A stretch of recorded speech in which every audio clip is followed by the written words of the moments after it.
All right, welcome back. It is still Afrosport now in focus. We'll take an aim at our big topic for today, which is around the UFC. Well, Nigeria's Israel Adesanya's quest to reclaim the UFC middleweight title was not successful as the Nigerian fell to the defending champion in South Africa's Dricus Du Plessis by submission in the fourth round of the UFC 305 main card in Perth, Australia on Sunday. For the first time in his MMA career, Adesanya suffered successive defeats after previously losing his title to Sean Strickland, who then lost the title to Du Plessis after Adesanya went down in UFC 293. Adesanya was aiming to become the first ever three-time UFC middleweight champion, but he was met with a ferocious right hook in the fourth round from Du Plessis, who later dragged him down and sealed his victory with a rear naked choke.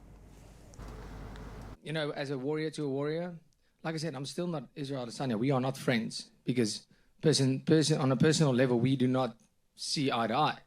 But warrior to warrior, after spending that time with him in that octagon and what he's achieved in the sport, it's no secret. I respect that. And after spending the time with him in the octagon, you can't not respect that man. What he's done in the sport. So to give him that jacket was a token of it was a reminder, a token of appreciation, of thank you for this. It's a memory. Adesanya also, after the defeat to Du Plessis, said, "I'm happy I got to fight again. Appreciate all the energy from you." He met Du Plessis in that case. Congratulations. Thank you for your honest words and speaking your truth. No matter what Africa won tonight, Dricus Du Plessis, you have the torch, light the fire, and inspire. And a quick look at some stats. He has lost 4 times, including back-to-back defeats now in the UFC, including losing the title to Sean Strickland and then failing to pick it up against Dricus Du Plessis.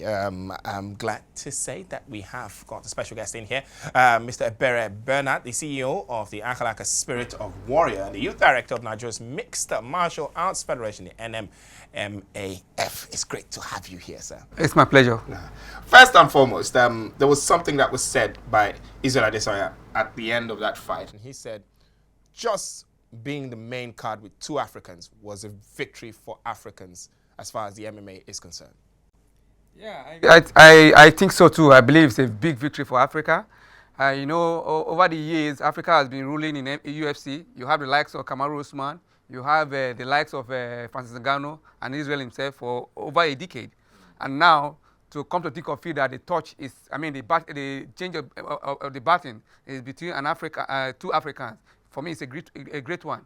But for you, though, despite all that he's done in the sport, Israel Adesanya, do you get the feeling that he's maybe now is spent force, probably will never win another world title, looks like he's on his way out, and it looks like a generation of Nigerian-born UFC stars seem like they're now on the decline. Kamaru Usman also are losing back-to-back fights against recently in the UFC, and now Israel Adesanya. It's almost like a decline from the guys who were like the poster boys for Africa in the last few years. No, I don't see it as a decline. MMA is a mirror of our life experience and everything that happened to us in life. You fall down, then you rise up again. For me, it's just an opportunity for Israel to reinvent himself. Because if you look at the fights he fought last night, he could have as well won that fight.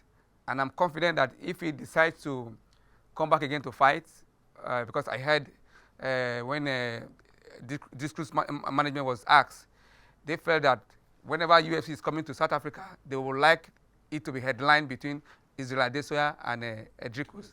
I think he still have very, very big opportunity to win. So you really think he still got it in him to go one more time again?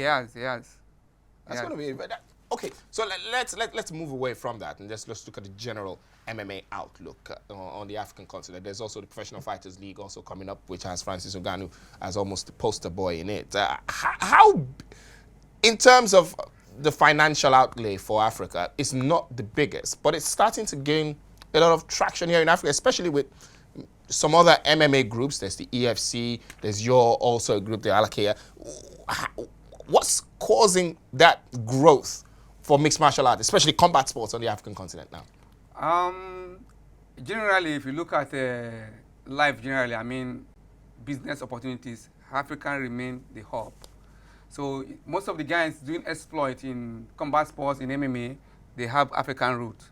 And that's why you see that the big promoters in the world are coming back to Africa. You can see what is happening with the PFL. They've signed a very big contract with Francis Ngannou, where he's the president of PFL in Africa. Is to give the youth a lot of opportunity. For example, I have a fighter that will be nursing for the past 4 years now, 5 years now, a female.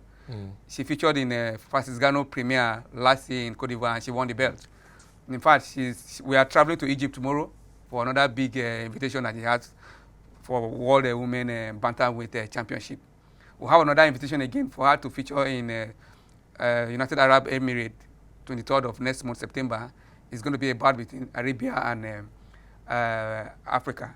So we'll have a lot of prospects here. The only challenge we have now is sponsorship and partnership. How do you go to a sponsor and convince them to put money in combat sports in Africa? Okay. If you look at it, MMA is becoming one of the most popular sports in the world.